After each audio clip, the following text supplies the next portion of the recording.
Hello everybody, welcome to Planet FPL, the world where everything's revolving around Euro 2020. My name's Suj. And my name is James. 4 games gone, 4 to go of the last 16. I thought you were going to say 4 players down for you, James. I mean, I don't know what... I didn't actually...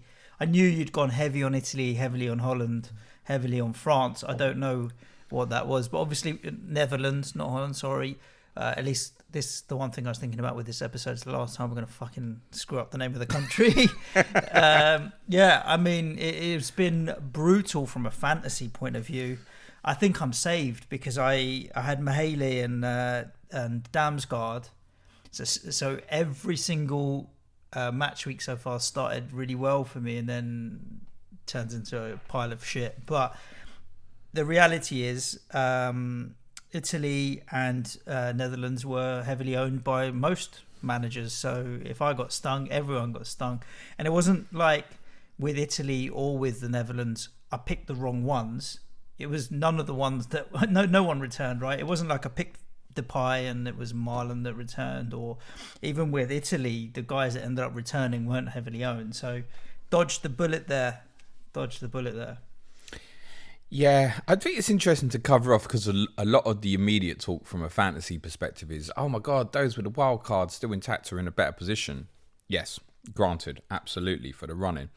But if you take myself, I mean, I went 8 from Italy and the Netherlands. And Italy did go through, let's be I mean, if Italy had lost us, I was obviously in massive trouble. But the way I'm looking at it is 2 Danes, 4 Italians, 4 Dutch, 3 French, a German and an Englishman. So I discussed this on Friday, the idea of, okay, I'm going to want to back Germany or England in the quarterfinals from a fantasy investment. Let's have one there ready. I'm prepared to lose one. So I'm obviously going to lose at least one more player. So we've all got a squad of 15. If France go through tonight, I'm going to be left with 10 players with 3 free transfers. Yeah, so you'll be all right. It's just if France... don't go for obviously you're screwed, but that the likelihood of that, well, if they don't, I'll just go with 10 players for the quarterfinals. Yeah. I'm obviously not going to have the luxury of changing as many people in and out as obviously other people will, but then the other reflection on that is for the quarterfinals, it's only over 2 days, right? Yeah, so you're definitely going to have players probably on day 2 who are going to let you down and stuff, depending on obviously who's in the quarterfinals. So, I mean, as long as France go through tonight, which the majority of us would expect, fairly relaxed about the situation I'm in.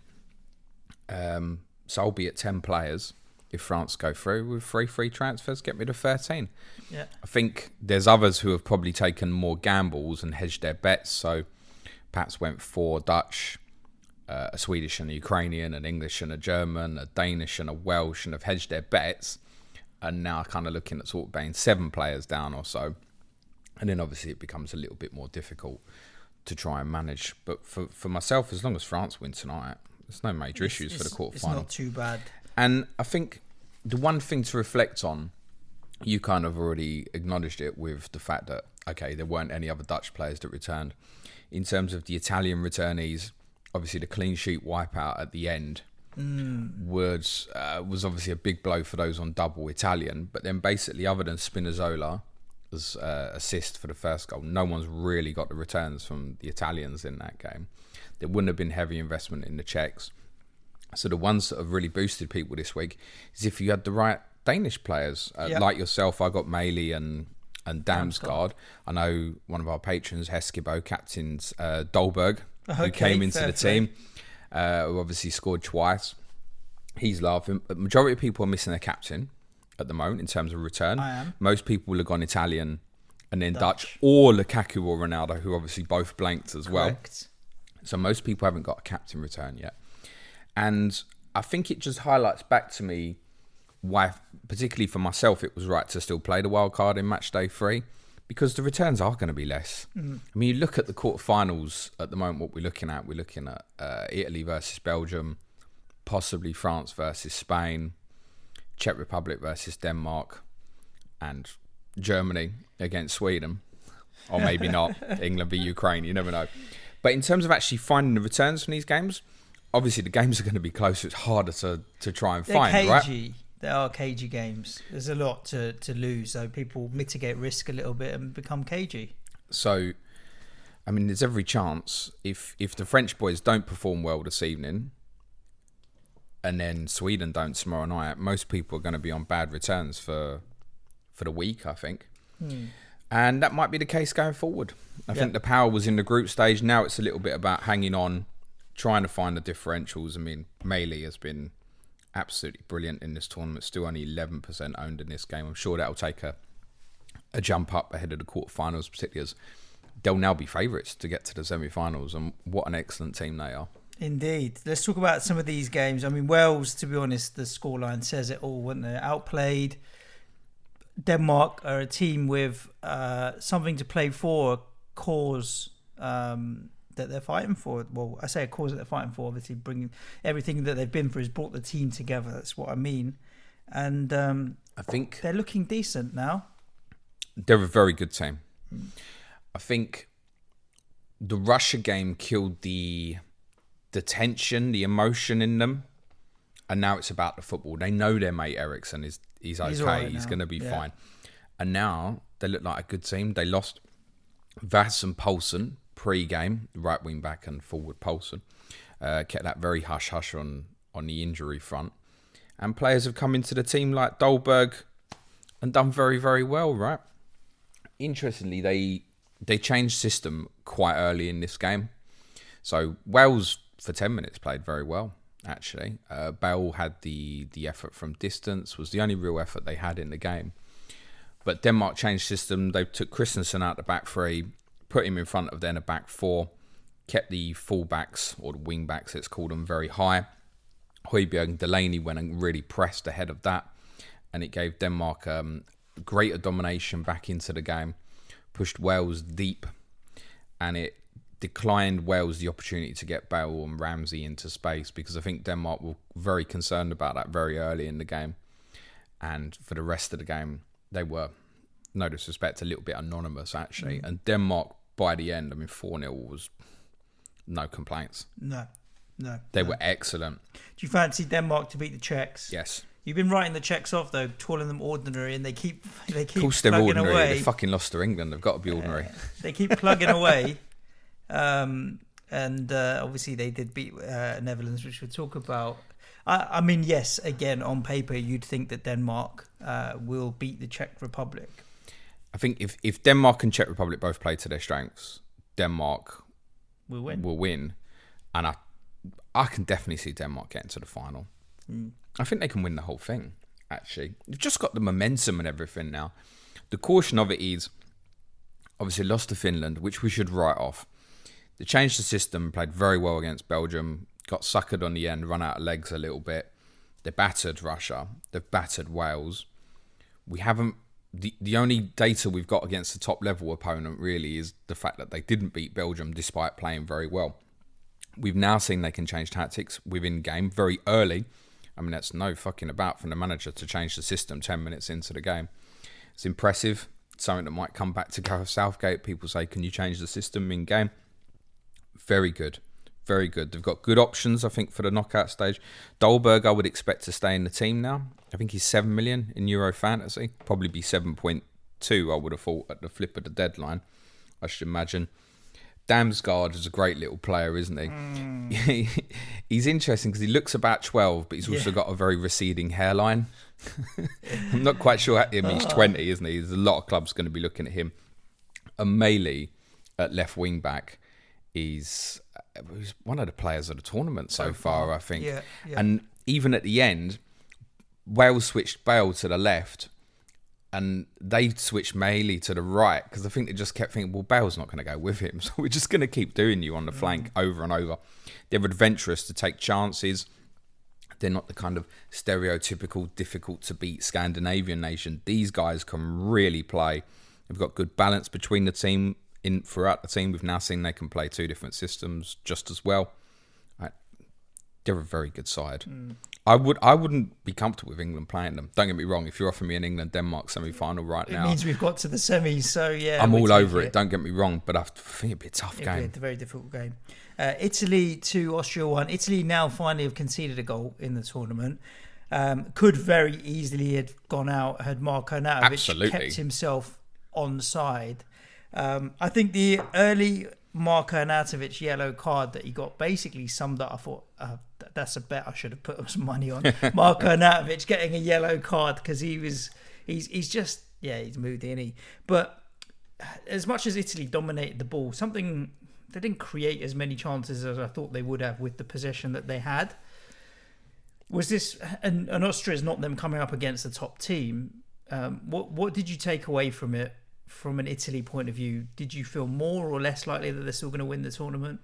I think I would say less. Yeah, I was the same, a bit less, but I don't like judging teams off one performance. Everyone can have a good day or a bad day, so sometimes you just take it as it is and move on, and Italy is still going to be very good and very This might have been Italy's bad day. I think the concern for myself would be what I said to you last week was, for me, they've been the best team in the tournament. I still think they're going to go and win it, but peaking early. Had they? Yeah, possibly. It looked a little bit fatigued through this, but mass credit must go to Austria, who played a back four. Alaba played left back.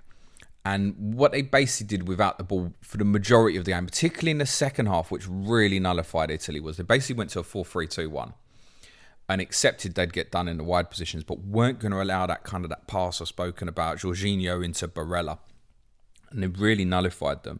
And obviously in attacking phases, they've got good players like Arnautovic and Marcel Sabitzer. I thought the two centre-backs for Austria were outstanding, Hinteregger, Dragovic. The concern for Italy would be, when you match them up against the other top nations in this tournament, i.e. France, for example, if you picked a best team between Italy and France, you're going to have a lot more French players in there than Italians. It doesn't mean that Italy can't beat France, but I think at the key moments, we need to find a bit of magic. They might just be missing that kind of star player. I mean, I really like Insigne, but it's so obvious every time he gets the ball that he wants to come back inside every single time. Also, just a pointer for the Belgium game, and I don't know if they'll do the same, but what Italy do essentially is, with the ball, when they're in high attacking phases, they basically go into a 1-3-1-5, which Spinazzola obviously goes really high on the left. Berardi holds the right-hand touchline. Barella and Insigne fill into the half spaces, so Insigne goes a little bit more central. Immobile obviously holds the front line. Then you've got the support behind, which is normally the left-hand sided player, which is either Verratti or Locatelli. I think they're better balanced with Locatelli in the team, although Verratti is a brilliant player.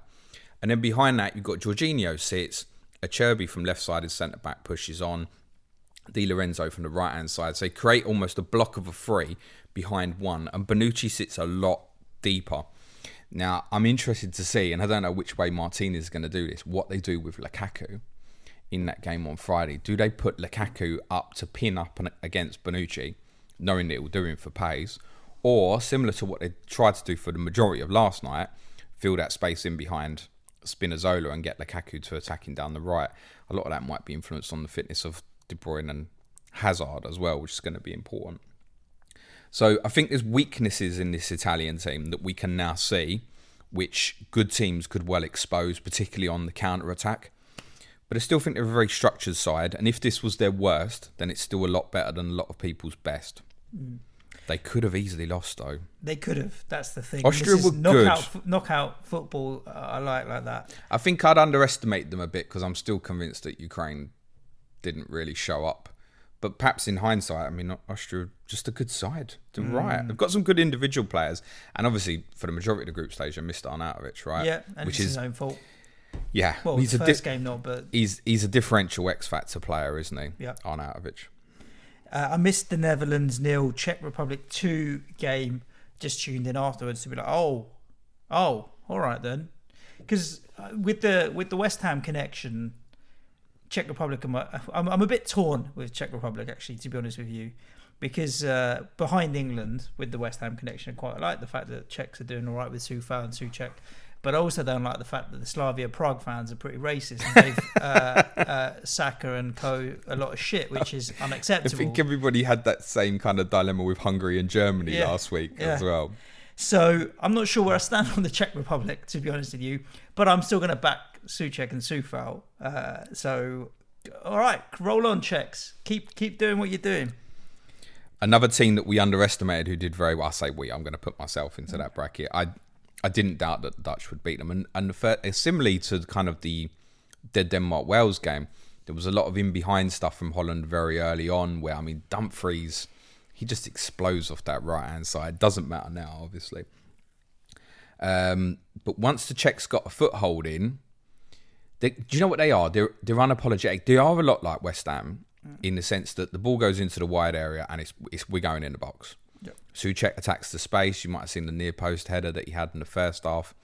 The first goal obviously comes from a set piece headed back across the box. Holles was the only Czech player I'd shouted out pre 4.5 million midfielder. That's definitely going to be. That's definitely going to be a differential for some. Our Wolves correspondent Bradley Parker put in our Slack channel sitting on his bench. Why, Bradley? Why is he sitting on your bench? Start with him, get the 2-pointer and sub him out later. Anyway, poor Bradley. So they've obviously got some good players. Don't be fooled by Holles' 2 attacking returns, right? He's still their deepest midfielder in spite of the fact he wears number 9 as well. Did brilliant on the second goal. Patrick Schick will get attention again because he scored another important goal. Takes him to 4 for the tournament now. And Ronaldo's out, so... Yeah, 1 goal to equal it potentially. And the Denmark fixture is potentially attractive for him as well. I don't see me investing in the Czechs unless I go Holles for that exact reason. Going to 4.5. Cheap. Sit it in there. For the Dutch, shocking, mate. 0 shots on target. Yeah. So it wasn't just... We know the red cards for De Ligt had a massive impact on the final result, but the Dutch weren't pulling up any trees prior to the red card either. And I felt their big players, particularly Depay, just not on it. Not on it yesterday. Obviously, you take De Ligt out of that central defensive unit, which is obviously weakened without Virgil van Dijk anyway, and suddenly they look like what I think a lot of us feared is quite ordinary. And I think with the likes of De Ligt's improvements, Van Dijk to come back in, other developing young players that they have, they'll probably be a bigger threat in the World Cup in 18 months' time. But I never, ever thought they would go and win this tournament. I just felt the draw opened up for them where they were probably going to end up being semi-finalists or so. But wouldn't have fancied them against any big nation. And we'll never know now. No, because they're obviously out. But disappointing. Depay for me is a liberty of a footballer. He's got so much ability. Yep. And he's disappointing. Yeah, look, he's got his big move now to Barcelona, so he's got the big stage to perform on. But let's see if he does or doesn't. Well, in Barcelona's team, you need 10 players to work hard to make way for the little man to do his magic, right? So if he's going to pull up there and not particularly put the effort in, I just feel like he doesn't get himself into dangerous positions. I feel he overdoes things a bit. I don't think he had a particularly good tournament, Depay. And he's got so much ability. He should have been the standout player on that pitch yesterday. And sorry to isolate him, but I found his performance not just yesterday, but throughout the tournament ordinary.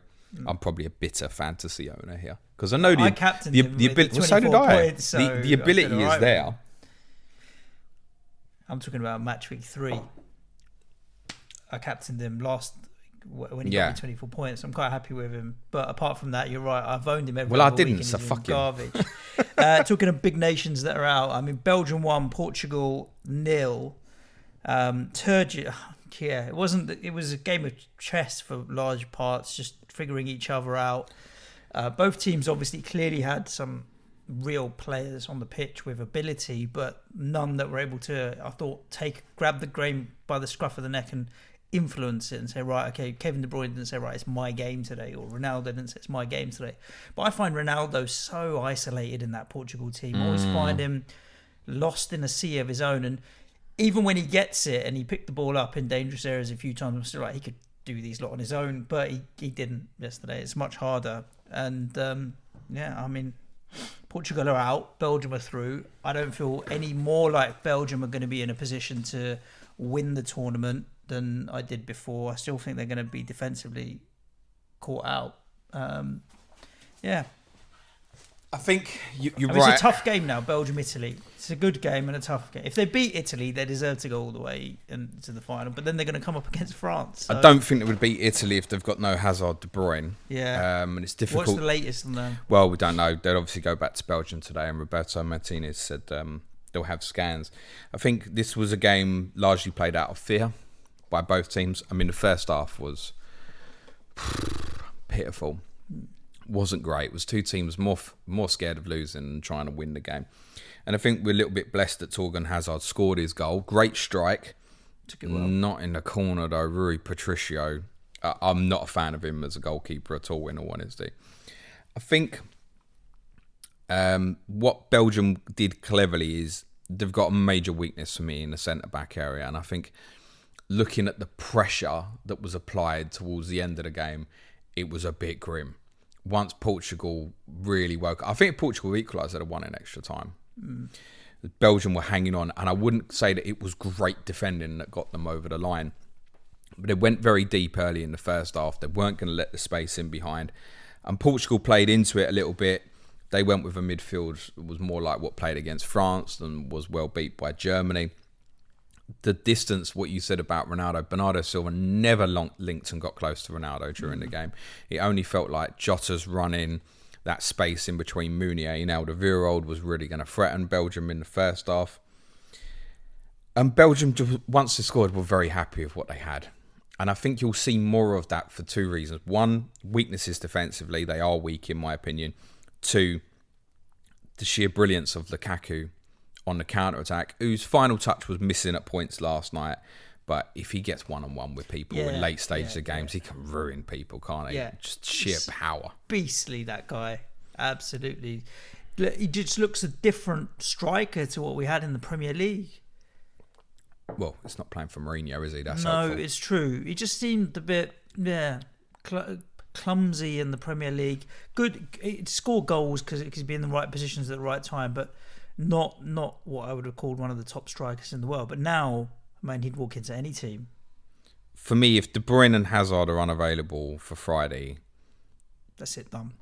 Italy. No, they can beat Italy because I think it will be the case in a lot of Belgian games. I think first goal will be crucial. Probably Mertens would be the first one that would come in. Yep. You start looking at their bench and you start thinking, tell you what, mate, Benteke's, Batshuayi's, Trossard's, Pratt, Denier, Biota, then Donker.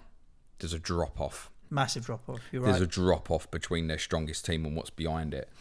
And it's not just... If they bring in, say, Carrasco and Mertens, which is probably the most likely if the two players miss out, that's well and good. But what are you going to do to change the game? Whereas you look at Italy and you think about the impact of the players that they brought into the game. So, I mean, Chiesa, I would think... A lot of people will probably think he'll play instead of Berardi, but I think the system... that kind of 1-3-1-5 that I spoke about with Italy when they're in high possession, will Chiesa hold the touchline in the same way as Berardi? Possibly not. So there's every chance Berardi would still play, and that will pin back Belgium's fullbacks. What do Belgium do during the game then with their 5 subs to change the game if they have to start with Carrasco and Mertens? Every time they look at the bench, they've been going, this is going to be weaker. Anything we change here is going to make this weaker. Doku would probably be the one who could make an impact from the bench, whereas I think Italy can make the 4-5 subs, Locatelli, Verratti, bring in the Chiesas, etc., and it's still strong. Yeah, There's a greater team entity there, whereas Belgium for me is still relying on individual brilliance. I thought Hazard smelt the importance of the game when De Bruyne got injured. Was like suddenly was picking out the party pieces and dribbling with the ball, and I was thinking, yeah, that's more the Eden Hazard I know. And in fairness, he's obviously not been fully fit. Hopefully for him, that was just I felt a tight hamstring, and he knows. But I mean, with the game 4 days from now, it's got to be a doubt. And I think most of us saw the way De Bruyne's ankle went. You've got to think if it's bad enough that he's gone through half time and a minute into the second half gone, can't do it. He's got to be a doubt for Friday. Yeah. I don't fancy them at all if they're without them 2 players for Friday. And I think a lot of that could come down to the impact that both teams can use from the bench. Predictions for today: Croatia, Spain. Do you think Spain will go for it? Spain are very heavy favourites. No, Perisic for Croatia. Yeah, COVID. Yep. Yeah. Spain are heavy favourites. I heard on the radio this morning that they're like their odds on 2-5 or something, and Croatia are 5-1, as are Switzerland 5-1 as well. For me, that's Croatia missing their best defensive player now. That's a massive blow. I mean, Modric is their best player, but from an attacking sense, Perisic is everything for them. So I would strongly fancy Spain to actually probably win that more comfortably than I originally would have thought. I think if you've got Spanish defensive assets, we talk about finding that differential this week. It's difficult. The Spanish defensive ones might come through for you, and Spanish players generally.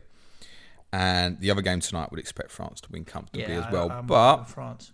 It comes with the caution of the three teams we kind of went, can't be going there from a fancy perspective. Austria, the Czechs and the Swiss. I mean, the first two have played well. You got to perform on the day, but then it will leave us with such a weird draw. So you got one half of the draw that's Italy, Belgium, France, and Spain, and the other half of the draw that hypothetically could be Denmark, Czech Republic, England, and Sweden. So misbalanced. Germany and Ukraine. Yeah. I'm just trying to be. I tried to pick the worst of the sides, maybe. So England and Ukraine, maybe. But that's such a misbalanced two halves of the draw. It's almost as if everyone on that side of the draw would beat everyone on this side of the draw if you drew it differently. Is anyone out there still thinking they should have finished second in the group? Well, no. What an opportunity, isn't it? I mean, Yes, we'll talk about. good. We'll do a preview of the game and a bit more what might happen tactically tomorrow. But everyone's thinking the same thing, aren't they? Everyone is thinking you can't not. It's difficult not to think. Beat Germany, we go to the final. That's what I'm thinking. We should go to the final. Beat Germany, we should go to the final. We'll have two games to win that will be difficult games to win, and you knowing it'll make it difficult. That Danish team, honestly, they've got a real identity about them. They play offensively as well. They're on the front foot. I wouldn't be surprised if England played Denmark and Denmark had more of the ball in the semi-final, even at Wembley. It wouldn't surprise me. I wouldn't rule them out at all. I would definitely rather play the Czech Republic than Denmark. Oh yeah, if we got there. Agree on that. Yeah, no doubt about that at all. There we go. Anything else to add on this Monday? Captain tonight? Oh, Benzema. Because no one's got one, have they? Benzema. I've got Pogba as well, but I'm going to go Benzema. Yeah. It's a safer option for me. Be Benzema for me. I'll be bringing in Loris and Kimpembe for Dumfries and Stekelenburg. I've already bought in Benzema for Dumfries. It was straightforward enough. Even if Benzema didn't play, he can't score less than Dumfries because he got 0. By the way, mentality-wise as well, if you've got kind of Depay's, Wijnaldum's, and you've got Immobiles and Insignes like I do and stuff. Leave unless you need to. Well, no, leave the Italian players in, get the fucking Dutch players out. You just feel better about it. I mean, I only needed to make the one sub today, so Dumfries on 0 made sense. I've got 5 blanks. I've got 3 players still to come in. Forsberg, Goosen, and Olsen. Given thought to... You've obviously still got the wild card. Have you given any thought to not using it in the quarterfinal? Not yet.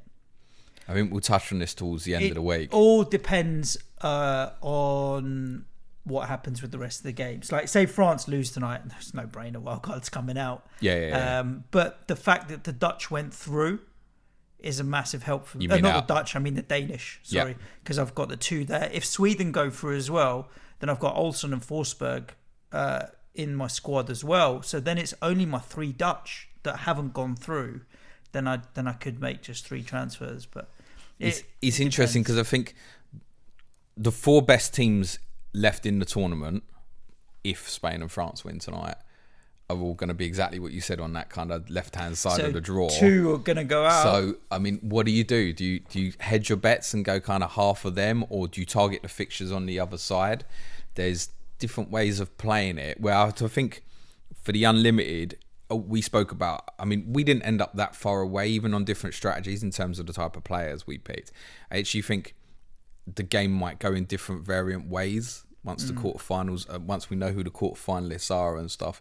There's definitely a case that may be saying wait. I think we'll touch on it towards the end of the week. I really want to see, because I honestly expect one more upset or a result that we maybe didn't expect in the next 2. Croatia could easily beat Spain. That's likely. I mean, Switzerland would have to go some to beat France. England, Germany's a real toss up. Ukraine with their firepower could easily beat Sweden as well. So there's a lot that could happen in the next 2 days of football. The two games tomorrow are 50-50s, really. Yeah. They're very close. I mean, Sweden will be favourites, and I know England are extremely slight favourites with the bookies, but they're 50-50 calls, really. Both of those games could go to penalties. I would be surprised if either Spain or France went out tonight. In a funny way, if England go through, I suppose there's an argument to steam into England. If Germany go through, I'm definitely steaming into a bit of Germany. So, yeah, it's going to be really dependent on what happens in the next 2 days of football. For me, well, I know what I'll be replacing my Dutch players with English or German players. I know that already. I have to continue on the all-in strategy. And who are you going to replace your French players with? That's a different problem, isn't it? Tomorrow's problems for tomorrow's pod. Let's see what happens this evening. I hope you are enjoying the football. For anybody that's interested in a little bit of extra Patreon, just know that if you sign up in the next 3 days, you will not be charged for July. So you've got kind of 3 days to get in. You get access to the back catalogue of content that we're producing as well, including Season 5, Episode 0 of FPL, which we looked at last week, which was fun. We've got a Q&A today. Wednesday, we're going to do first look at strategy for FPL. So I've started properly having a look at the fixtures and stuff now. You don't know what we're doing Thursday yet. Not yet. I'm going to give you the day off. Nice. I'm going to record with my wife. Oh, nice. I know, could be the end. Well, what's inspired? This is for patrons, yeah? This was her idea, having a rant, watching the football the other night. I want to come on the podcast and I want to do a fucking list of all the things that piss me off about football. I said, all right, let's do that then. Oh, dear. This is going to be possibly our greatest show ever. You're giving me the day off. I'm going to fucking be retired by Friday because everyone's going to want her on the pod more than me. Bring it on. Everybody stay safe wherever you are and look after yourselves. Chat for now. Thanks, everyone. Enjoy the football. Cue music, please, man child.